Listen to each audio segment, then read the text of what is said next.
What's good, YouTube? Prince here, back at it finally with another YouTube video. If I sound a little strange throughout the video, I recently just got back from part 1 of my root canal surgery, where they did the first part of the root canal. I still have to go back on Monday to finish the root canal, but you know, obviously they put some numbing paint. They injected me with some numbing fluid. Wait, pause. Well, pause. Well, obviously they numbed my mouth, so I wouldn't feel anything when he was drilling my tooth. Whoa. Point is, bro, I might have to restart that intro. Point is, like, it's starting to wear off, and I'm finally starting to be able to talk properly. So if I sound a little weird when I'm speaking throughout the video, that's why. But nonetheless, I wanted to do a quick video. Well, not really a quick video, but kind of a quick video on what I feel about the season 2 changes that are being implemented. And I gotta say, Namco, I gotta give it up to them. Namco is finally making some big W's in Tekken right now. I'm going to go through what I think of each individual change to Season 2. But before I even do that, I got to cover like my biggest W's for Namco. Like the biggest changes that I'm looking the most forward to. And there's two changes that stand out particularly in the most. And that would have to be, well, the biggest two changes for me that I greatly approve of the most is number one, round start input buffering. Now, mostly for most other fighting games, I'm not sure if you guys, if everybody that watches my videos even like play Tekken or watch Tekken, but majority of the time, the Tekken, to my knowledge, from Tekken 1 all the way to Tekken 8, including Tekken Revolution, someone can correct me if I'm wrong, but we never had round start input buffering. For those of you that don't know, Tekken doesn't have round start input buffering as of now, recently, as when I'm posting this video. So if you were ever playing a match and let's say your opponent hop kicks at the start of the match and they hit you and you started off the match by pressing a jab or a down forward 1, which is like 13 frames, and despite doing a faster move, you seem to be the one that's getting hit on counter hit round start despite you doing the faster move. Well, now you know why that happens, because this game has no round start input buffering, which is why things like that even happen in the first place. So a lot of people might say, well, nobody should be pressing at the start of the match anyway. The whole point is, if you got a good read, you should be rewarded for it. And if you know that your opponent's going to start off with a hop kick, and you just jab or down forward 1 them out of the air, you should get rewarded. Thankfully, we will have input buffering round start in Season 2, which is a W change. But that's not even the biggest W for me. The biggest W is the second one right here. Being able to sidestep into the foreground. Now, to some people watching this video, that might not really seem like that big of a change, or that might seem like a big deal. But for those of you that actually do watch this video that really play Tekken like that, and been playing Tekken for like, I don't know, at least like Tekken Tag 2. I feel like if you've been playing Tekken since Tag 2, or T7, you can consider yourself an OG Tekken player, because like what, Tekken 7 was like, what, how many years ago? Tag 2 was like, what, like over 12 years ago or something like that? So you can say you're a Tekken OG if you've been playing since Tag 2. Now, why being able to step into the foreground is such a big game changer, and to me, I think it's the biggest game changer for the entire game. It's the biggest change I think they've ever done in Tekken history, honestly. Like, this will really affect a lot of characters, and this is definitely going to change how tier lists are impacted and whatnot. So pretty much, let me give an example of why sidestepping into the foreground is such a crucial thing. There are moves in Tekken where if you perform said move, and the opponent either blocks it or gets hit on it, it will put the opponent in full crouch position. Like for instance, I'm pretty sure you guys notice when you get hit by random heat bursts, your character actually gets put into full crouch. Or there'll be even moves like Kazuya's down forward 1-2. If you don't duck the second hit, which is a high, if you don't duck the second hit, you will actually be put into full crouch. Now, the thing about this is once you're put into full crouch, you can't step into the foreground. So meaning if you were facing a character that puts you in full crouch, and even though they're maybe like negative or they're plus, if they put you in full crouch, and you want to step to their weak side, which would be into the foreground, you were never able to do so unless you were on the opposite side. So that would actually dictate a lot of things in the matchup which you could and could not do. But now that we're actually going to be having the change where we can actually step into the foreground, meaning even if a character puts us in a full crouch position, we can still step to their weak side. That is huge. That is actually huge. That's a big deal. I promise you, I'll probably go more in depth into it and maybe like another video and give examples of this. But I don't want to make the video too long, so we'll cover all the rest of the other changes that I think. I'm just giving my thoughts on it, and But I trust me, I'll do another video on it. If you don't know why that's such a big deal, go on Reddit. But another change that I'm really excited for that they've actually decided to include is they're reducing a lot of the chip damage, and we know chip damage in Tekken 8 is crazy. It's ridiculous. It's got nice punish by me, yo. Nina, okay. My Nina's not mentally challenged today. Anyway, besides that point, right? I mean, these are just replays anyway.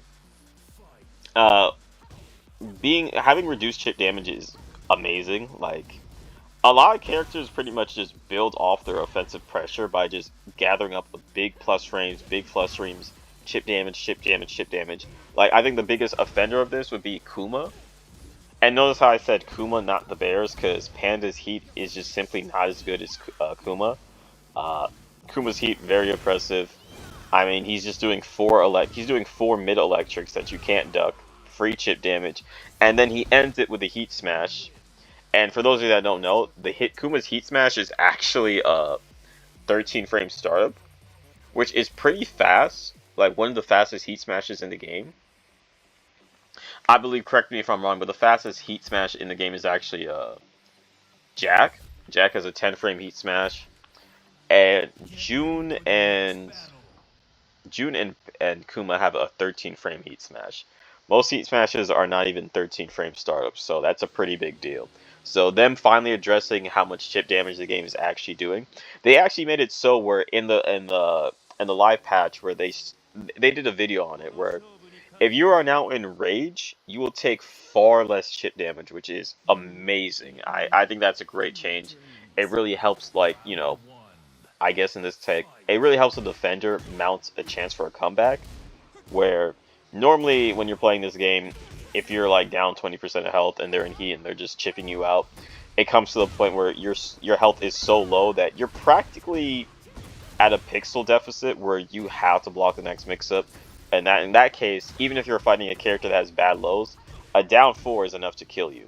And a generic down 4 is obviously not reactable. If you do block a generic down 4, just to let you guys know, the PP on game, it is minus 15, so you can launch a generic down 4 if you do block it. But most case scenarios, you're not really blocking a generic down 4 unless you get a good read or your opponent accidentally messed up or whatever. So that's a good change that they're reducing chip damage.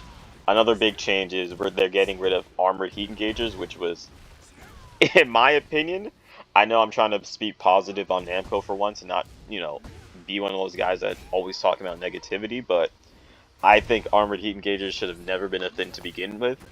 I honestly think armored heat engagers carry a lot of these characters, and I promise you, as somebody that's been playing Nina for a long time, I promise you on everything I love, there's never been this much people on Nina. Like, Nina's always been like a low pick rate character. She's never really been that much popular. I mean, if you think I'm lying, just look at her views for her trailer. Like, Nina still, to this day, has the least amount of views on her Tekken 8 character trailer, despite being an OG Tekken character that's been in every Tekken game all the way from 1 and has never missed a Tekken game. Kazuya missed a Tekken game. Kazuya was absent from, Tekken 3? And missed a Tekken game. Nina's never missed a Tekken game. Yet she's still not she's still not the most played female character even in the top 5. So that's going without saying something. And I think a lot of people are relying on Blonde Bomb, Forward 1+2, Heat Engager, into, just chip damage. Because Nina's not really a 50-50 character per se. She's more of a pressure. And having moves that do chip damage really helps elevate Nina and puts her on a higher tier status. So I do suspect Nina will come down a little bit with the toning down on chip damage in this game because she does very massive chip damage. And obviously Armor Heat Engager is insane. It was really strong. If your character had it, like, that was pretty much the go-to. And then not to mention we have armor moves that were safe too on top of that. really big deal. So I'm glad armor heat engagers are getting removed. Me personally, I think they never should have been in the game in the first place, but you guys let me know in the comments if you feel the same way. Me personally, I was never been a big fan of armor moves to begin with. When they got introduced in Tekken 7, I hated them. Especially when I was quick to notice that most armored moves or power crushes were not made equal, and a lot of characters had horrible ones, some characters have great ones, and other characters you just didn't bother back then in T7, right? So armored heat engagers getting removed completely, and I think is probably one of the biggest changes. I think armored heat engagers getting removed and being able to step into the foreground, the two biggest changes for Tekken 8, and I'm so happy with it. So moving on, they also I got my phone now. I'm just looking at it. So yeah, I talked about reduced chip damage during the heat state overall and decreases additional chip damage when heat dash is blocked. Certain characters' heat activation moves with power crush properties available from the standing state to standard power crush moves have been, tweaked, changed, and removed. So I'm glad they did a demonstration with Azucena where her forward 1+2 no longer is power crush heat engager. So same goes for Victor, who also had like a 15 frame safe high power crush heat engager, which was really good. Honestly, I think he had one of the best power crushes in the game, in my opinion. And another change that they added, let's see. Yeah, I already talked about being able to sidestep into the foreground, which is huge, big deal, very big deal. And ease input difficulty at the start of rounds, implementing a slight input buffering. So it's a slight input buffering, but a slight input buffering is better than no input buffering, if we're being completely honest. Now, aside from those changes, the next thing I really wanted to talk about was they're changing ranks. We're getting a rank reset. I'm honestly excited for the rank reset. I do wish they would have did a little bit more with like the titles of the ranks. Like they kind of gave us 8 new ranks after God of Destruction, but they're literally just God of Destruction 1, 2, 3, 4, 5, 6, 7, and then Infinity. Last rank being God of Destruction Infinity. Plus side, it's great because it gives people like me that I like hit God of Destruction within like the first 2 months. So after that, pretty much I play a lot of characters, so I was still having fun just ranking up my other characters to God and stuff like that. But it came after a point where it's like I didn't really feel per se on wanting to like play rank any further unless I was playing a different character. I would have to play a different character in order to have fun playing ranked. Otherwise, I just wasn't having fun playing ranked in general if I kept playing the same character over and over. Now I'm starting to try and play Nina more because I want to play Nina more in tournaments and stuff like that. And I really love Nina. She's one of my favorite characters, honestly, in the game and stuff like that. Damn, I wish I had more replays with this guy. This guy, IDK, shouts to this guy if he's watching the video, because this guy he beat me a way majority of the sets we played. He was beating me, like, he beat me a lot, and, like, to do so on Lydia, I was, like, super impressed. I was like, holy, that guy's amazing. That guy's awesome. I'm trying to also show replays of that I lost, too, but, like, I think I favorited too many when I won, so hopefully we can show that later on in another separate video. But again, with the rank reset, I think that's great. A lot of people are complaining that it was too easy reaching God of Destruction. So if we really think about it, right, a lot of people are saying currently right now that quote-unquote Tekken King is a low rank. Like, people are saying Tekken King is a low rank, and if I'm correct, like, it's Tekken Emperor, then Tekken God, then TGS, then God of Destruction. So Tekken King is only, like, the 5th highest rank, and that's still being considered a low rank. So if we're now getting 8 ranks after God of Destruction, I think it's safe to say within like, let's say within like 1 week after the rank reset, God of Destruction will be considered a low rank. I want to make that clear. God of Destruction is going to be considered a low rank approximately 1 or 2 weeks after the rank reset comes out. If we really want to take it there, God of Destruction is going to be a low rank eventually, because now we got God of Destruction 1, 2, 3, 4, 5, 6, 7.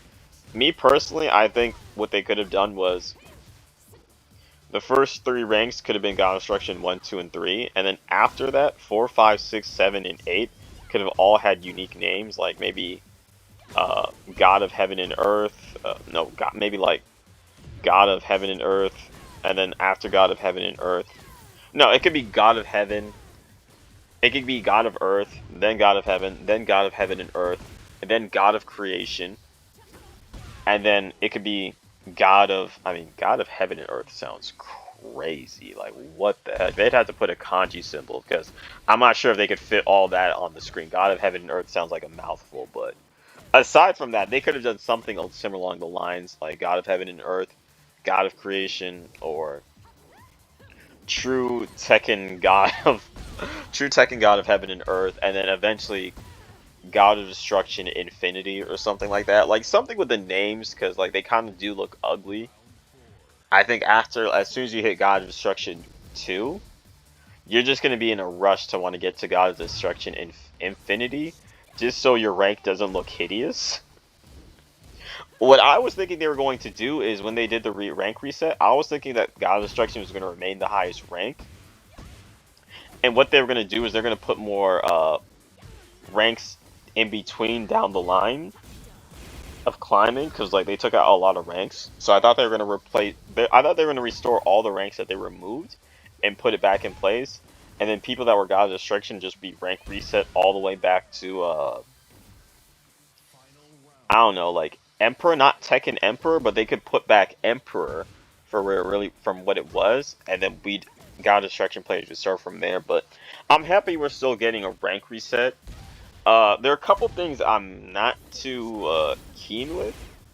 One of those changes was that hold on, let me look for it here.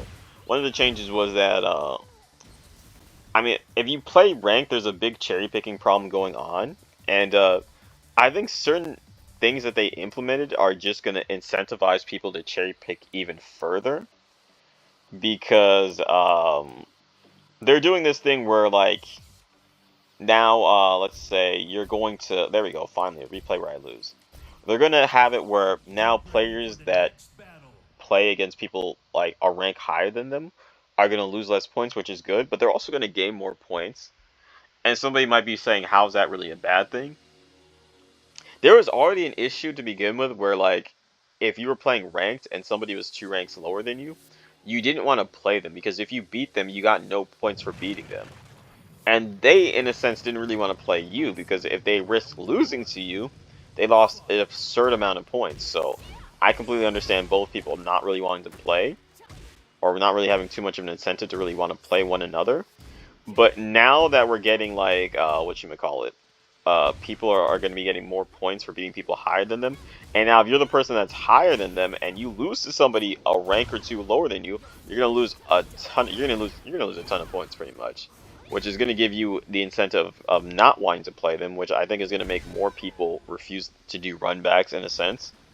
I personally think it should have been the way it was in Tekken 7, where if somebody is 2 ranks higher than you and you're fighting them, you both get the same amount of points, as in you both pretty much, you get like no points pretty much, meaning they get no points for beating you lose no points for them beating you gain no points for beating them, and you lose no points for losing to them, and they lose no points for losing to you. I think it should be that way because it makes it so the ranks are legit. Pretty much my thesis is if somebody is the same rank as you, that's when you should be getting the most amount of points because you're proving that you belong in that rank. If emperor fights another emperor, they should get a healthy amount of points. Like, you know what I mean, for beating that person because you are proving that you belong in this rank, and that's pretty much that. And if you're fighting somebody that's a rank lower than you, or you're fighting someone that's ranked higher than you, let's say you get lucky and you beat that person, you're not essentially proving that you necessarily belong in that rank because there could be different scenarios where like maybe you fought someone and you beat them and they were 2 ranks higher than you and they didn't really know the matchup, or maybe it was just a close fight and you got lucky and you beat them and then you leave and now you left and like you just took a ton of points from that person. And people say that's part of the game. No one's entitled to runbacks, nobody's entitled to rematches and stuff like that. But I think what they could have done is they could have just made it where like the person never loses an absurd amount of points for losing to somebody that's higher ranked to them, and the person that's a higher rank doesn't lose too much because that could cause players to be like, damn, that guy's like 2 ranks lower than me. If I lose a ton of points, I got to be on my P's and Q's and whatnot. And if he beats me, he might run off with the points and shit like that. That's that pretty much. But aside from that, it's really not that big of a deal because there's an option to set it for rank restrictions where you can just play against somebody the exact same rank as you. So that's pretty cool. Me personally, I'm gonna try and fight people only the same rank as me. I don't mind having to wait an extra 30 seconds or extra 40 seconds just to get a game, as long as they're the same rank as me. Because honestly, I think the games where people are the same rank as me is worth most of my time anyway to begin with. And one change I'm not particularly keen with and has me worried for the future DLC practices of the game is for those of you that don't know, before I even started playing Nina, my main characters was Julia and Anna. Julia and Anna were my 2 main characters in Tekken Tag 2. I got into the Tekken series around Tag 2, so those were my main characters. So I originally played Anna before I played Nina. Anna was the main Williams sister that I was playing before I even touched Nina. I didn't really start playing Nina towards the end of Tekken Tag 2 because I'm like, you know what, I love Anna so much. Let me play the sister and stuff like that. And then I started to enjoy playing Nina like a lot more than I enjoy playing Anna. So I'm happy that Anna's coming back for season 2 of Tekken. One thing I'm not keen about is the moment they introduced a balance change where now when you land a heat engager, you're able to approach your opponent and run at them in full crouch. Meaning your character will be plus 17 in full crouch in their face. Now, when I originally saw that,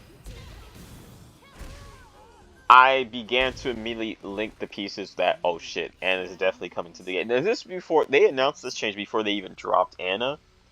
And I knew that the whole reason this was even in the game was to benefit Anna. Sure, you can say that Princess benefits side characters like Law, Shaheen, Lee and them, because now they can full crouch after a heat engager, and if Law's in your face, you gotta guess between a slide or a wall standing 2, or Shaheen doing slide or into hop kick or something like that. But shit, let's call a spade and let's be real about it. This change was here and implemented to benefit Anna, to make Anna a lot stronger on release, giving players more of an incentive to actually purchase Anna Williams, because at the end of the day, it is about profits. I think Michael Murray said it himself that true balance is about the players and business. Like it's between business and the players or something along those lines. Meaning that they definitely care. I mean, this is a business at the end of the day, and I understand. But implementing a new system just to help a DLC character become a bit stronger on release is to me a crazy business tactic, because I believe if Anna was not coming to this game, we wouldn't really be having this system change of being able to go into full crouch after a plus 17 heat engager, which is insane. So imagine Anna Williams being plus 17 in your face crouching. You just gotta eat the full crouch mix up. You gotta guess between wall standing 3. If you press wall standing 3, counter hit back 1 into 2-1, blah blah blah, or you guess wrong, full crouch, blue spark, down forward 2, launcher, blah blah blah.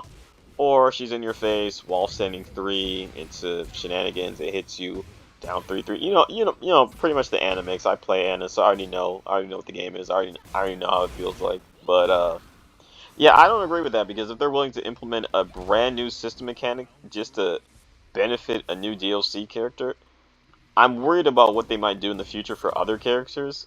I mean, we've already seen like certain examples with like, I don't want a repeat of like, I'm not saying Anna's going to be extremely busted or broken or anything like that, but I am worried about what they might do for future DLC characters. Like, it's all fun and games until Marduk comes into the game, and Marduk definitely will be coming back.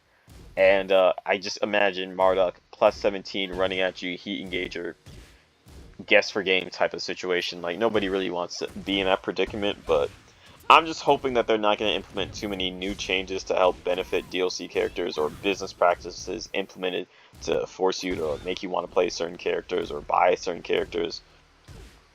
But aside from that, I'm very ecstatic and happy that my girl Anna is coming back to the game.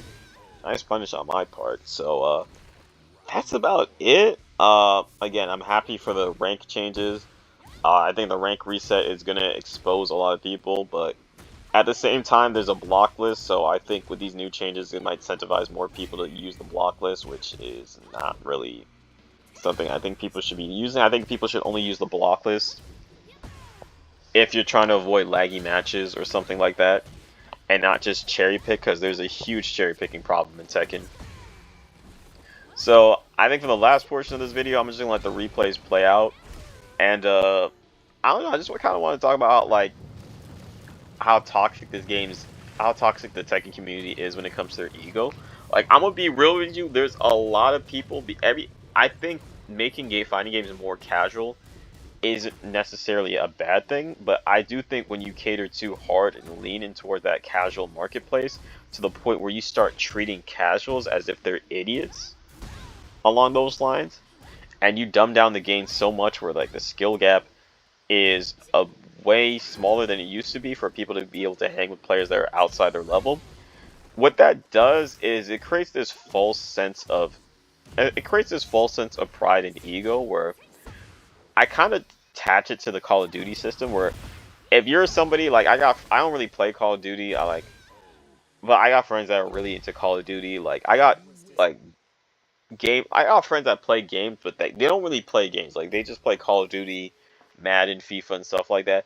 And I kid you not, bro, everybody I talk to that plays Call of Duty, they all think that they're mad nice at Call of Duty. They all think that they go crazy in Call of Duty. They all think that like they're really good at that game, right? I think what Call of Duty is like, what, it takes like 2 bullets to kill people. Like, so Call of Duty is a very quick pick up and play type of game where you can get instant gratification, instant dopamine rush, and it has you feeling some type of way. It has you feeling like you're nice, right? Until like they get hit with that elo, and then they have to start to play against players that are actually no sweats or have no jobs or that be on that game anyway. What I'm trying to say is now that the game's been dumbed down a lot in Tekken 8, and it's easier for people to hang with players that normally they wouldn't be able to hang with in other iterations of Tekken. It creates this thing where like they have this ego and they start thinking that they're a lot better than what they really are. And I promise you, I think we all need to be a lot more humble. Like even Arslan Ash got humbled. A lot of players that play this game thinking that they're a lot nicer than what they really are, and it's crazy. Because I know a lot of people that I played personally that have cherry picked their way to God Destruction, blocked any bad matchup, or blocked any matchup they didn't feel like learning, or if you played a certain character, they would block you. Or, I'm not even going to call no names, but I played somebody on stream, and after I beat them, I saw them block me or whatever. Because I played a certain character that they didn't like. And keep in mind, I play almost all the characters in the game. I pretty much play every character, right? So, they just so happened to catch me playing a character that they didn't know the matchup to. And I got blocked for it, which is cool. It's whatever. Like, it's in the game, they can use it, whatnot. But there's a lot of people that got their rank, not necessarily because they're at that terms of skill level or they're that good at the game, but they kind of just cherry picked their way there and just only ran it back against people they absolutely knew that they could beat. Now, if you want to do that, there's no stopping you. I can't stop people from doing that. It's pretty much your right to do whatever you want. If it's in the game, I say you can rock with it, but it becomes an issue when people start actually conflating that to them being like a higher tier skill level, or I even see them talking shit to lower ranked players or whatever. Even though some of these lower ranked players are actually better than some of these people I see at max rank, but I think they just don't cherry pick. Shouts to Perfect Godfist. If you guys don't know Perfect Godfist, that guy was somebody that's been playing since around, I think, T7. And when I watched this guy play T7, he never cherry picked. Even if you 3-0'd him and you played a character that he didn't know the matchup too well, he'd always run it back. He'd run it back against anybody. Pro player, cheeser, good player, bad player. He'd always run it back. He would never cherry pick, and he would just keep playing. He would truly play for the sole purpose of just getting better. And I think that's the mindset a lot of people should have, because if you don't go into rank with that mindset, why are you even playing rank to begin with, honestly, right? And a lot of people play for the shiny ranks and stuff like that, but I think the real enjoyment of Tekken comes from actually getting better at the game. Obviously, people want to win, because obviously some people aren't going to have that much fun if they're just losing all the time, and I get that. But to go out of your way to cherry pick for the majority of your matches is insane work to me, right? And this game has been dumbed down, and it makes people think that they're a lot better than what they really are. So, you know, it is what it is, and I just think that's a little. I don't really know where I'm going with it. I just think it's a little nuts, because I do think the Tekken community is one of the most toxic fighting game communities I've ever seen. I was recently just watching a Mike Hollow video, and apparently some guy by the name of Terra something was getting stream sniped from a bunch of players that didn't want him to reach God rank, just because they felt like he wasn't at that skill level to reach God rank or whatnot, and they were just stream sniping him continuously. And I'm like, you know, there's not really an issue with stream sniping, because it's not like stream sniping is going to give you an advantage over another player. This isn't like a shooting game or a first-person shooter game, so it's not going to give you any type of advantage. But I just think to like go out of your way to stream snipe somebody that's not really causing nobody trouble just because you don't think they're good enough to reach that rank, when the sad reality is they probably are good enough to reach that rank, because at the end of the day, it's not that difficult to reach God Destruction, considering people can just cherry pick their way to it anyway, and the skill level has been drastically reduced, and the ranks are, you know, not what they used to be. So it's not really a bothering if someone's going to reach God Destruction. I mean, we all know in Season 2 there's going to be more ranks anyway, so God Destruction is kind of irrelevant. Like, as soon as March 31st rolls out and we get Season 2, God Destruction is irrelevant, right? People are going to be more focused on God Destruction 4, 5, 6, 7, 8, like God Destruction Infinity. Like, what, like, you know, there's going to be the new highest rank now. God Destruction is just whatever. Who cares about that, right? So if somebody wants to reach for that rank, I mean, we always talk about how we want we always want like more inclusivity in like the fighting games that we play. Like, keep in mind, there used to be a time where Tekken was like the least popular fighting game of all time. That was still alive. Like, Tag 2 flopped massively. It was a big flop. And then on top of that flop, like, we need people playing our games, otherwise they can't make more games, right? And fighting games are was already a very super niche genre, right? So there was a point where we'd be lucky to get anybody to you know, pick up the sticks and get into like the FGC and start playing fighting games. Like, we were pretty much desperate for people like that. If low-key, if it wasn't for Street Fighter 4 bringing back fighting games and resurrecting us, I don't know where fighting games would be.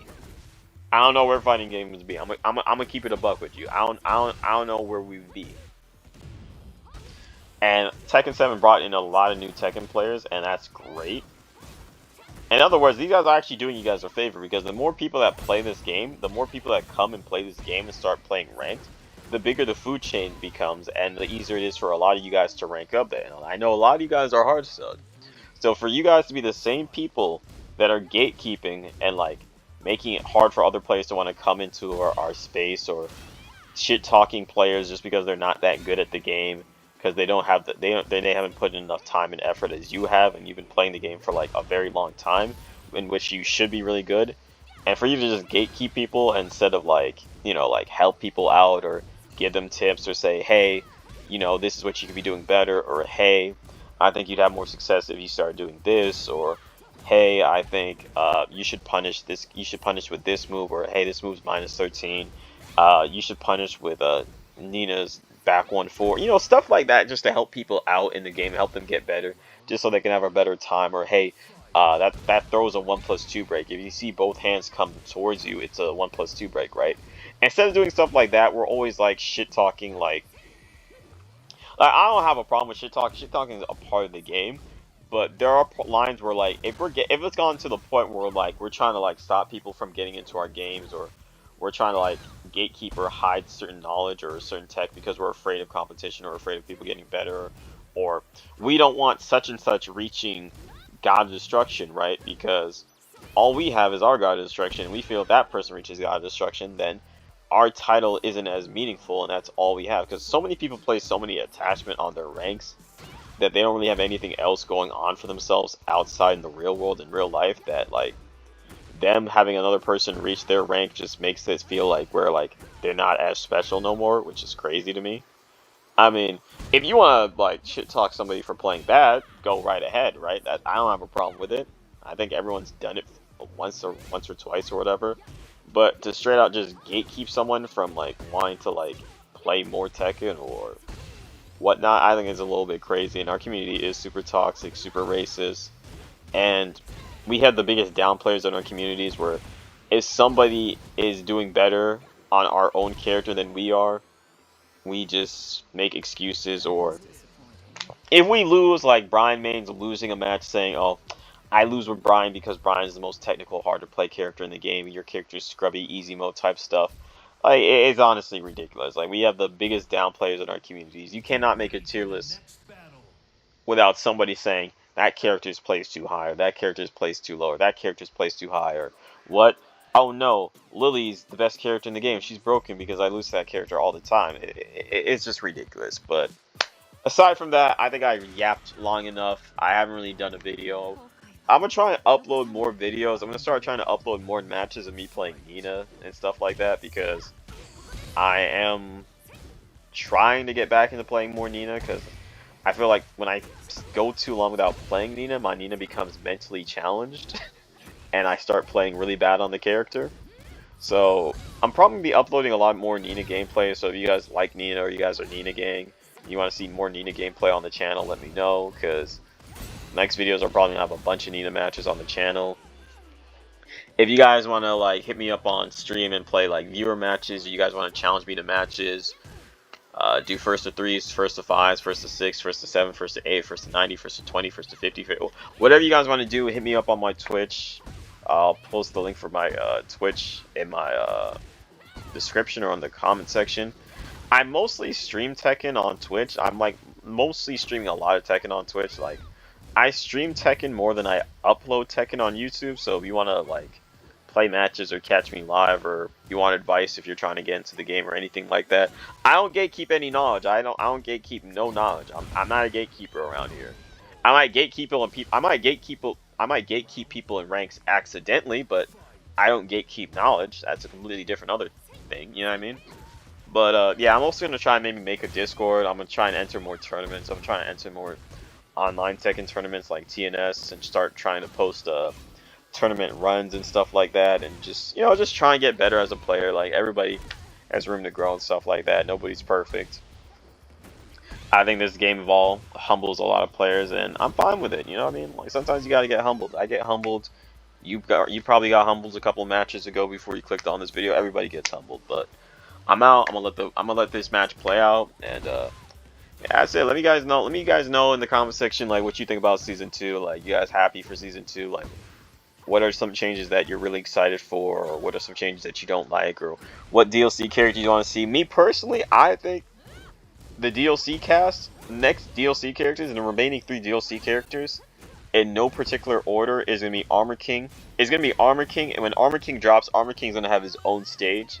And then after Armor King drops, we're going to get Craig. And Craig's going to be fighting Armor King on Armor King's stage in the trailer. And then the last character is definitely going to be a DLC guest character with their own stage. I'm calling it right now. If I'm right, bro, come back to this video in like how many months later, in like a year from now, and let me know if I'm right. And if I'm wrong, I'm wrong. But that's about it. I'm out. I hope everyone has a blessed day. I hope I don't sound too crazy because my mouth is still kind of numb. And yeah, that's it. You know, peace. Follow me on Twitch. Have a good day. I'm out. Oh, and like, comment, and subscribe if you like the content, or dislike the video if you think this content is trash. It's all up to you.